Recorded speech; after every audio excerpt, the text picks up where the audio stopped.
وضو کا بیان۔ وضو میں 4 فرض ہیں۔ پہلا، پیشانی کے بالوں سے ٹوڑی کے نیچے تک اور دونوں کانوں کی لو تک منہ دھونا۔ دوسرا، دونوں ہاتھ کینیوں سمیت دھونا۔ تیسرا، چوتھائی سر کا مسح کرنا۔ چوتھا، دونوں پاؤں ٹخنوں سمیت دھونا۔ وضو کی سنتیں: پہلی، نیت کرنا۔ دوسری، شروع میں بسم اللہ پڑھنا۔ تیسری، دونوں ہاتھ کلائی تک دھونا۔ چوتھی، کولی کرنا۔ پانچویں، مسواک کرنا۔ چھٹی، ناک میں پانی ڈالنا۔ ساتویں، ہر عضو کو 3 بار دھونا۔ ساتویں، سارے سر اور کانوں کا مسح کرنا۔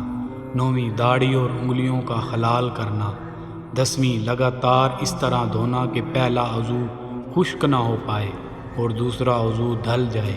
11ویں، ترتیب وار دھونا کہ پہلے منہ دھوئیں، پھر کینیوں سمیت ہاتھ دھوئیں، پھر سر کا مسح کریں، پھر پاؤں دھوئیں۔ ان کے فوائد: سنت چھوڑنے سے وضو تو ہو جاتا ہے مگر ثواب کم ملتا ہے۔ وضو میں کوئی واجب نہیں ہے۔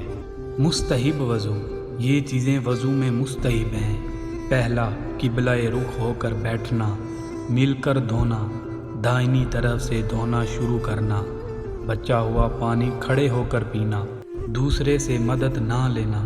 مکروہ وضو: وضو میں یہ چیزیں مکروہ ہیں: ناپاک جگہ وضو کرنا، سیدھے ہاتھ سے ناپاک صاف کرنا، وضو کرتے وقت دنیا کی باتیں کرنا، خلاف سنت وضو کرنا، پانی زیادہ بہانا، زور سے چھپکے مارنا۔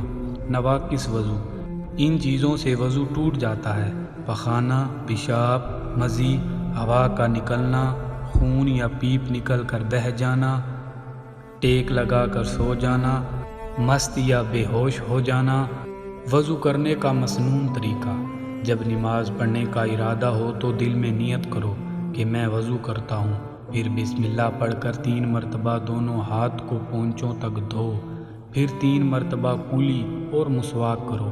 اس کے بعد 3 دفعہ ناک میں پانی ڈالو، بائیں ہاتھ سے ناک صاف کرو، پھر 3 دفعہ منہ دھو، پیشانی سے لے کر ٹوڑی کے نیچے تک اور ایک کان کی لو سے دوسرے کان کی لو تک۔ اگر داڑھی گھنی ہو، جو بال چہرے کی حد میں ہیں، ان کا دھونا فرض ہے، اور جو بال حد چہرے سے بڑے ہوں ان کا دھونا لازم نہیں، البتہ ایسی داڑھی کا خلال کرنا سنت ہے، اور جو ہلکی داڑھی ہو جس میں کھال نظر آتی ہو اس کے نیچے ٹوڑی کو دھونا فرض ہے۔